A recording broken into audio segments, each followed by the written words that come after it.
percobaan bunuh diri itu sampai beberapa kali lah aku melakukannya. Terus dulu sempat juga aku diundang juga ke Kick Andy, tapi keluarga tidak mengizinkan. Karena untuk di-broadcast ke stasiun TV nasional kayak gitu.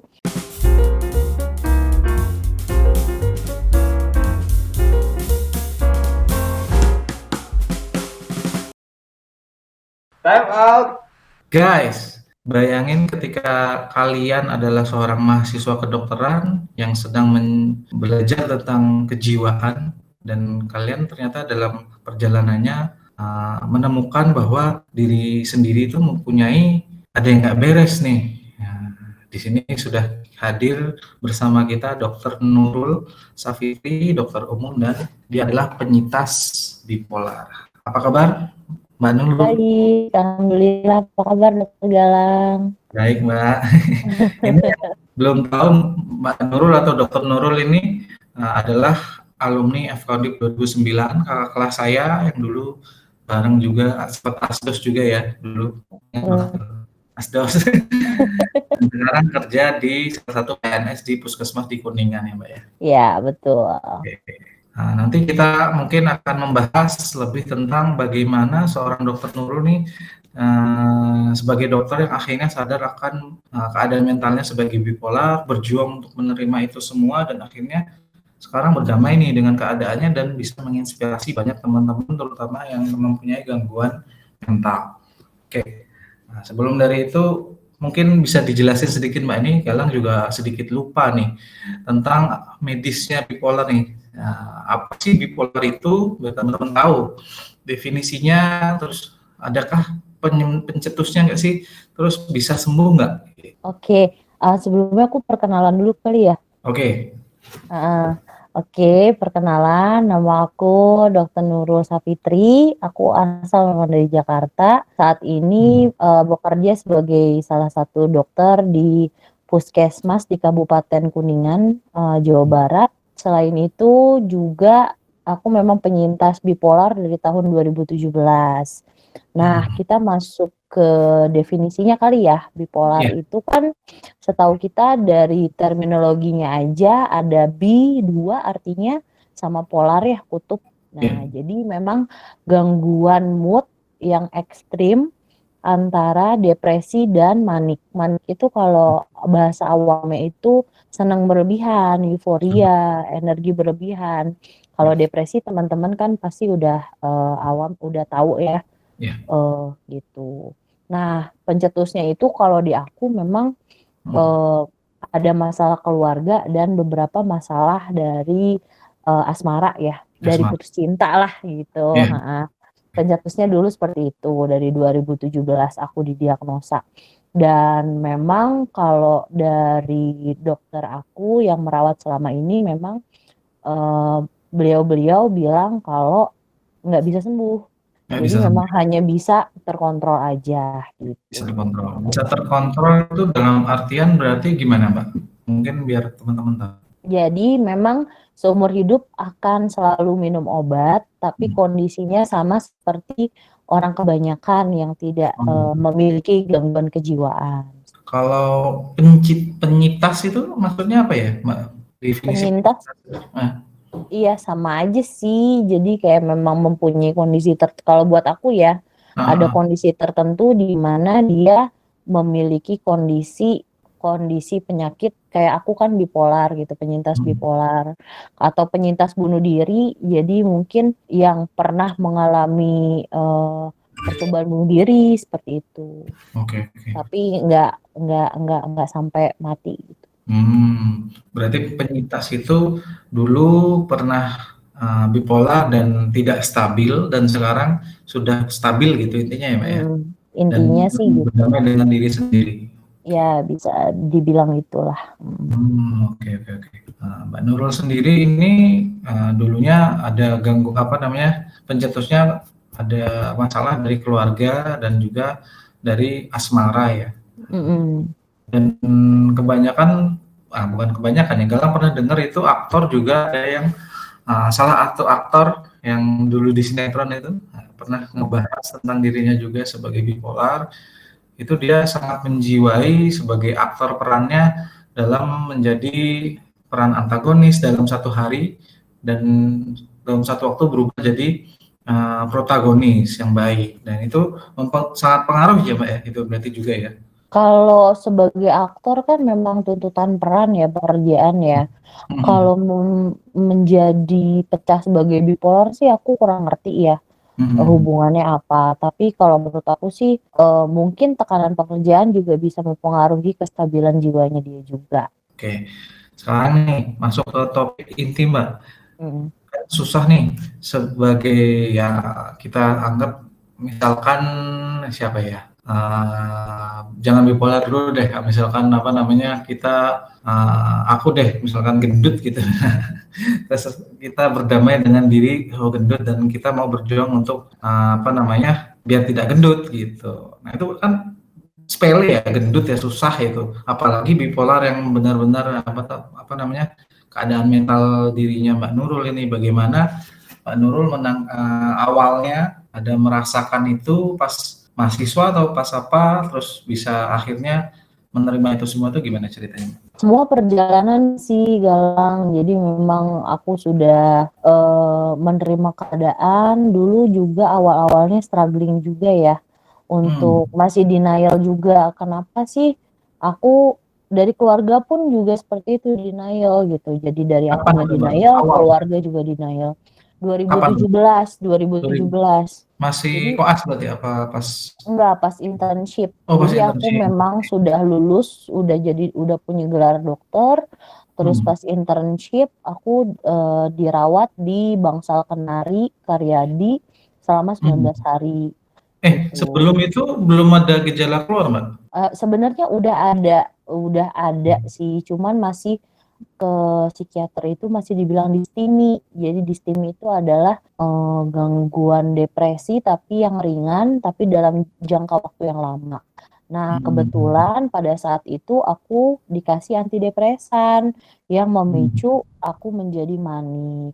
Akhirnya ada ada peristiwa penting yang bikin aku melakukan percobaan bunuh diri sampai dirawat di Bangsal Kenari selama 19 hari gitu. Itu internship berarti ya Mbak ya? Pas internship, ya. Aku Hmm. cuti 1 bulan waktu itu. Itu peristiwa penting itu apa Mbak? Jadi percobaan bunuh diri itu sampai beberapa kali lah aku melakukannya. Terus aku juga kayak kelayapan naik kereta dalam 2 hari itu aku dari Jogja ke Jakarta ke Semarang dalam 2 malam berturut-turut. Jadi aku cuman di kereta aja, aku sambil nangis-nangis di kereta gitu. Oke. Akhirnya dijemput keluarga dan dirawat di Karyadi gitu. Dan saat itu didiagnosis bipolar ya Mbak ya? Iya betul. Terus saat itu kan didiagnosis bipolar, bagaimana apa namanya, perasaannya Mbak Nurul sendiri, dan ya kan Mbak Nurul juga belajar ya, mungkin kalau mungkin orang yang lain nggak paham, tapi Mbak Nurul kan dokter dan belajar, itu bagaimana perasaan Mbak Nurul dan juga keluarga itu pas saat mendengar diagnosis itu bagaimana? Dulu memang awal-awal denial dari akunya, aku tidak bisa menerima kalau aku ada gangguan jiwa. Terus tapi setelah itu memang kalau dipikir-pikir aku tetap harus bisa bekerja kok walaupun ada diagnosa gangguan jiwa ini. Tapi keluarga pun dulu tidak mengizinkan aku untuk membuka diri gitu loh dengan diagnosis aku begini gitu. Karena kan mungkin khawatir ya, aku profesi dokter, terus kerja di rumah sakit tipe A yang bagus dulu tuh, terus tiba-tiba come out, dan aku sempat dipecat juga dari pekerjaan waktu itu karena aku come out sebagai bipolar gitu. Jadi memang Gitu sebagai bipolar. Dari iya. atasannya pecat gitu ya? Iya, karena takut membahayakan pasien. Aku tidak menyebutkan ya rumah sakitnya di mana. Jadi memang keluarga nggak setuju waktu itu kalau aku menceritakan diriku sebagai penyintas bipolar gitu. Tapi padahal sudah jadi penyintas ya Mbak Ida? Sudah punya bipolar sekitar setahun, 2 tahunan gitulah. Terus baru ada dipecat dari tempat pekerjaan gitu.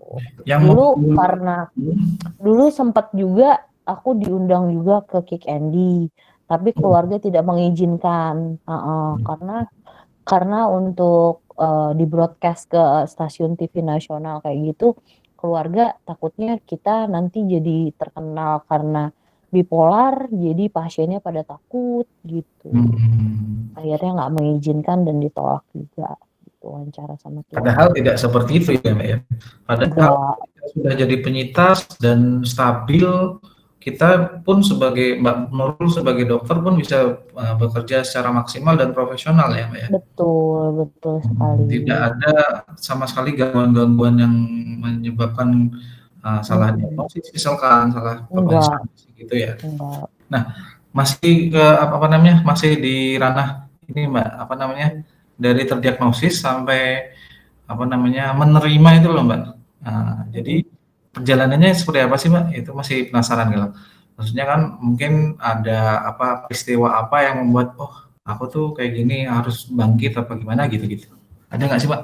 Iya, memang titik balik sih bipolar Mmm, itu, titik balik di mana kalau misalkan aku tetap terpuruk dengan keadaan, "Oh iya gue punya gangguan jiwa," ya hidup akan mau dibawa ke mana gitu loh. Jadi memang, setelah itu kita jadi berpikir kan, mhm, gimana caranya kita harus produktif gitu walaupun kita terdiagnosa gangguan jiwa, minum obat, caranya produktif gimana? Ya udah berarti harus terkontrol. Lah, kontrolnya gimana penyakit? Ya udah tiap bulan jadi harus berobat ke dokter, tiap mhm, hari harus minum obat, menyadari diri dan minta bantuan keluarga sekitar atau support system kita kalau misalkan kita udah mulai aneh, berarti minta mhm. diingatkan, seperti itu, gitu.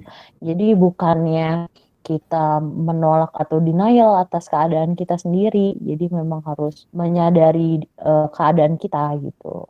Berarti orang tua, keluarga sangat support berarti ya Mbak ya? Sangat support banget. Berarti ya? Jadi memang dia waktu aku depresi pun, kalau habis keluar dari pekerjaan yang tadi aku ceritain, mereka Mhm, support, "Ayo mhm. liburan-liburan dulu," gitu. Mmm, Jadi memang membantu banget selama ini, gitu. iya iya iya. Ada nggak sih stigma, ini kan dari pertama Mbak Nurul terdiagnosis, habis itu sudah jadi penyintas itu tahun berapa Mbak? Udah 2017, 17 penyintas, mhm. terdiagnosisnya?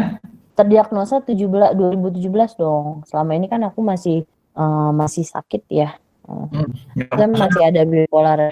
maksudnya sudah berdamai gitu loh Mbak, udah Oh, udah bisa berdamai. produktif lagi Oh, tahun aku berdamai 2019 lah. oh 2 tahun berarti ya? 2 tahun, adaptasi 2 tahun memang. Jadi Lumayan lama memang ya? waktu itu aku ikut komunitas dari Bipolar Care Indonesia, itu sangat Mmm, membantu banget untuk menerima diri sendiri. Terus aku mmm, mulai nulis-nulis di artikel, di internet gitu blog tentang blog ya? keadaan aku. Iya, bukan Iya. blog, jadi artikel, ngirim artikel gitu loh, Oh iya. tentang iya, tentang kesehatan mental ke situs-situs apa ya, website-website gitu, terus sering diundang ke acara-acara kayak jadi pembicara seperti acara kayak gini gitu. Hmm, Terus itu kayak membantu banget karena, apa ya, kondisi kita sebenarnya bukan sesuatu yang memalukan gitu. iya, Bukan sesuatu, aib yang harus jelas. disembunyikan Iya. Mhm. sampai, apa namanya, kita harus malu atas keadaan kita sendiri gitu. Makanya aku memutuskan untuk come out itu 2019 itu udah mulai terbuka Speak banget. up ya, speak up ya, Mhm, ya speak up. iya speak up, iya betul. Tuh dengar guys, berarti kalau ada masalah atau apapun itu bukan sesuatu aib. Ini sekedar sekedar intermezzo ya Mbak ya. Galang juga Mhm, mempunyai masalah pribadi, masalah keluarga, bukan pribadi. Keluarga dan Galang tuh punya anak, dia gangguan dengar gara-gara kena mmm, rubella. Nah itu juga sama. Dulu sebagai orang tua nggak kan, nah orang orang tua mana sih yang nggak sedih gitu-gitu ya Mbak ya. mhm, Sekarang udah, berdamai dengan diri sendiri dan tetap memaksimalkan gimana caranya biar bisa, apa namanya, produktif seperti anak-anak pada umumnya. Nah, itu Betul. jangan sampai down gitu ya Mbak ya. Berarti Iya. komunitas juga sangat mempengaruhi ya? Iya, sebagai support system kan kita nggak semua orang punya support system yang baik ya.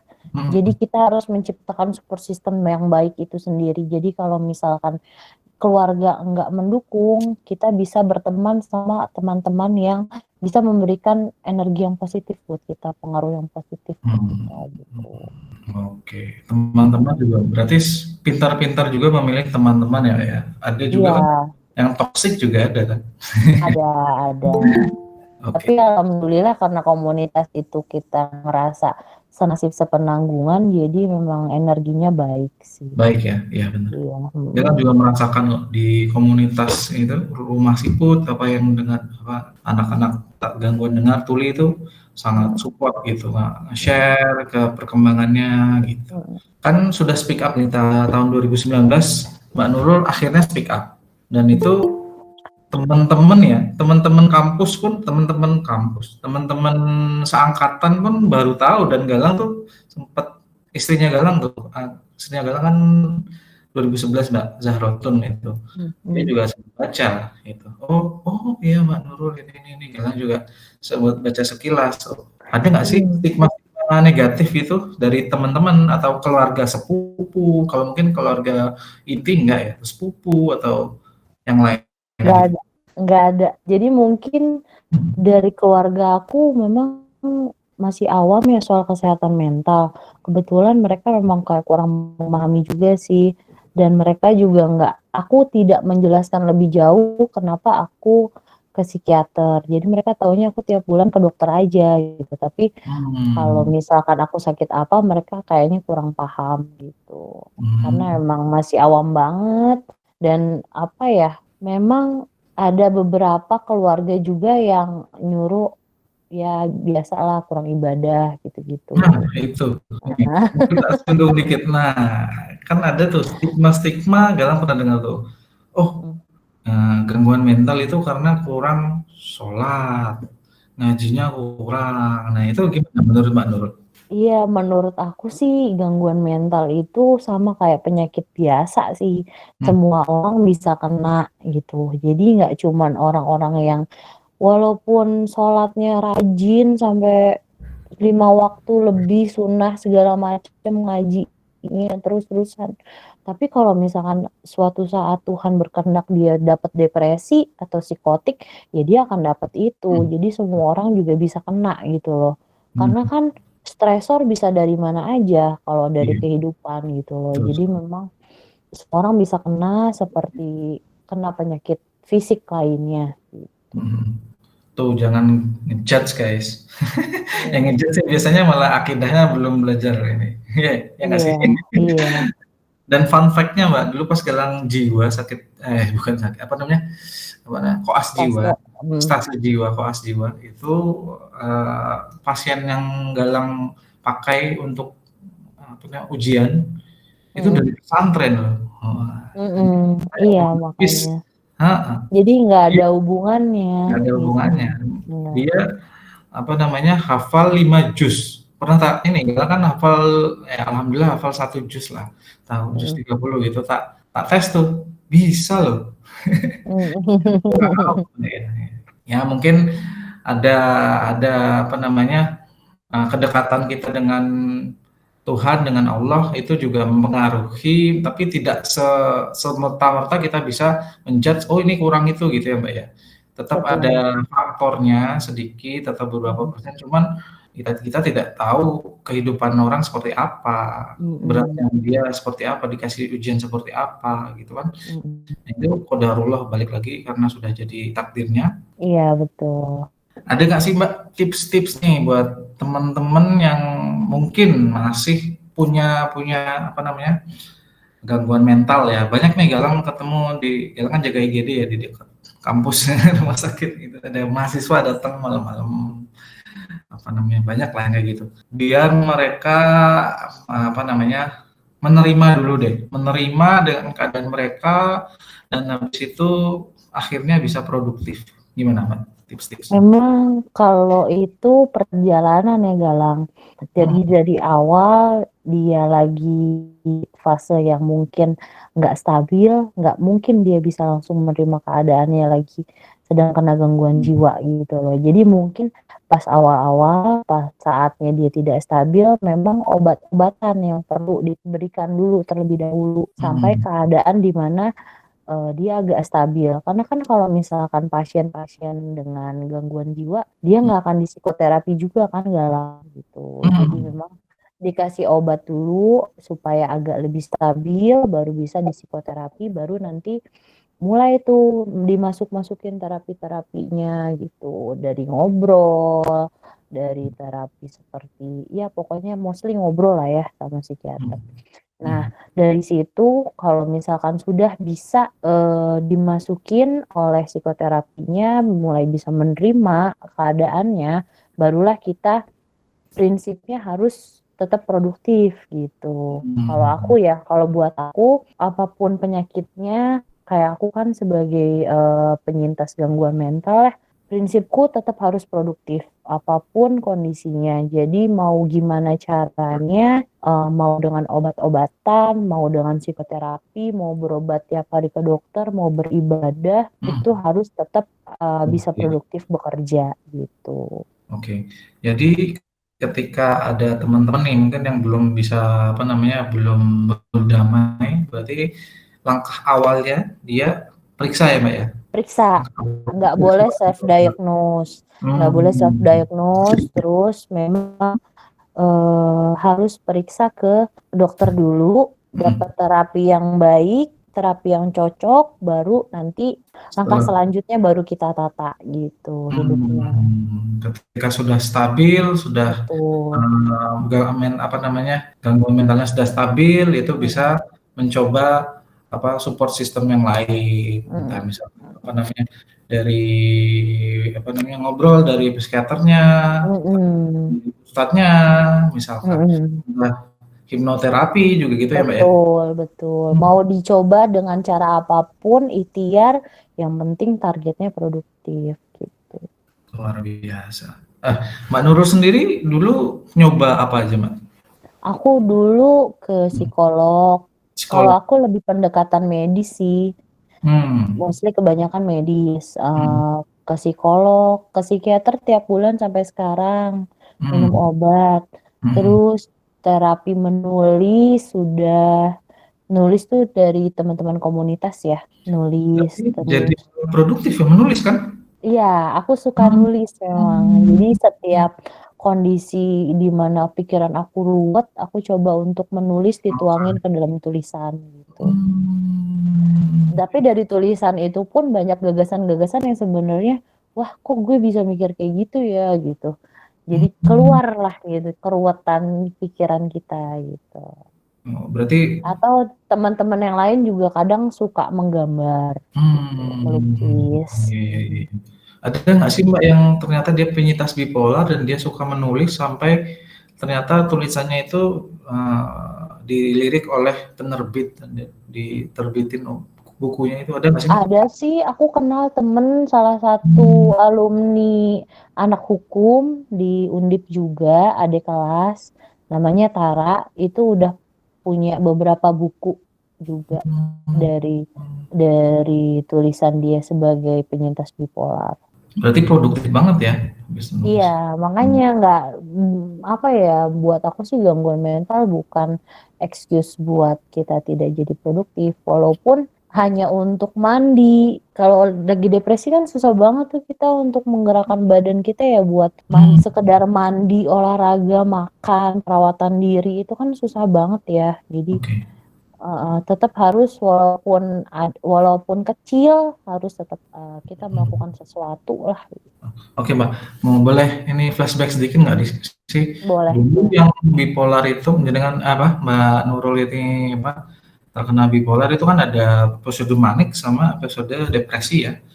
Yang Mm-mm. Mbak Nurul rasakan pada saat manik itu apa? Yang Mbak Nurul rasakan pada saat depresi waktu itu apa? Mungkin biar teman-teman tahu, oh jangan-jangan ini aku bukan sakit ini, jangan-jangan bipolar gitu. Nanti dia Ini bukan untuk self diagnose ya, jadi memang gejala yang aku rasain waktu saat beda-beda ya. manik itu beda-beda. Tiap Hmm. orang personal banget. Jadi kalau aku suka bagi-bagiin uang, suka Wah, belanja, suka enak ke tadi. salon. Iya, kamu ingat nggak dulu rambut aku warna-warni kan, Iya, gitu. Karena ingat. iya, heeh. Aku suka dandan berlebihan. Terus Hmm. aku punya gagasan yang sangat tinggi yang aku rasa, aku bisa kok ngelakuin kayak gitu. Kayak dulu kan teman-teman kayak baru lulus pada banyak apply beasiswa ke luar negeri. Terus Ya. aku kayak, mau gitu. Aku pasti bisa kok gitu. Tapi ternyata dalam episode itu pun aku nggak selesai mengapply. Jadi flight of Hmm. idea atau ide-idenya itu berterbangan atau Kebanyakan. melompat ke Lompat. kebanyakan. Akhirnya pengen melakukan hal yang lain gitu, kayak suka Hmm. ikut kegiatan olahraga atau apa gitu. Jadi suka melompat-lompat Hmm. gitu. Kalau manik seperti itu. Hmm. Terus nggak bisa tidur. Aku Berapa kalau berapa malam hari pernah nggak bisa tidur berapa hari, Mbak? aku nggak sampai berhari-hari sih, cuman dalam normalnya aku tidur itu sehari 8 jam lah ya minimal. Tapi kalau misalkan lagi manik cuma 2 jam. Atau Hmm. semalaman nggak tidur gitu. Tapi kalau pas lagi depresi aku bisa tidur sampai 15 jam gitu. Kalau 15 jam? depresi 15 jam. Jadi Oh, berarti dari Mas aktivitas. bangun Hmm? tidur jam 12, tidur tidur jam jam 3 subuh, bangun jam ya 15 jam aja gimana gitu. Wah, terus yang dirasakan pas saat depresi? Depresi itu aku capek banget, Gampang. males Hmm. makan, capek, nggak mau kerja, nggak mau mandi, terus nangis tanpa ada sebab, kayak gitu, capek sih mostly. Hmm. Lebih ke situ ya. Terakhir deh buat kata-kata terakhir. Mungkin Mas Anggar ada tambahan nggak, Mas? Belum tak tutup. Lanjut dulu, Halo, lanjut ya. Seru Belum tak ya tutup Mas ya. Angger ya, seru ya seru Mas Angger dengerinnya, ya. seru banget ya. Iya. Ini Ini langsung dari semoga sumbernya ini. menjadi semoga jadi insight apa namanya? Semoga jadi insight buat teman-teman. Jadi teman-teman semua ya, teman-teman medis dan teman-teman yang awam paham. Jadi sebenarnya itu bukan aib. Jadi jangan dijauhin orang-orang seperti itu. Maksudnya bukan orang-orang apa Mm, namanya? Orang dengan gangguan mental jangan dijauhin. Harus kita rangkul gitu. Dan mm-mm. itu bukan aib. Jadi teman-teman yang mempunyai gangguan mental pun jangan Bisa merasa itu kena aib. siapa aja. Nah, iya, bahkan tadi Galang bilang apa namanya pasiennya Galang itu dari pesantren loh, gitu. Mm, Kurang mm, agamis apa? Tiga, mm, tiga hafal 5 juz luar biasa. Galang cuma 1 juz. Kan kurang mm, agamis apa gitu ya. Nah itu, jangan gampang menjudge juga. Belum tentu mm. kamu tidak tahu seberapa berat yang kehidupan yang dia lalui gitu. Walaupun Betul. Allah memberikan cobaan pasti dengan apa namanya makhluknya bisa Kapasitas. kapasitas Mm, makhluknya.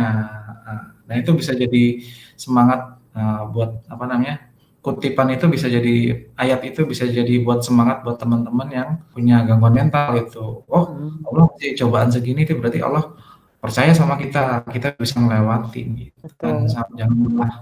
Jangan malah down ya Mbak ya.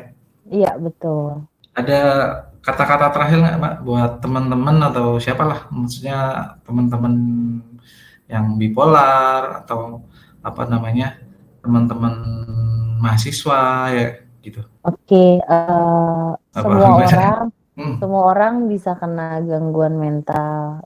Hmm.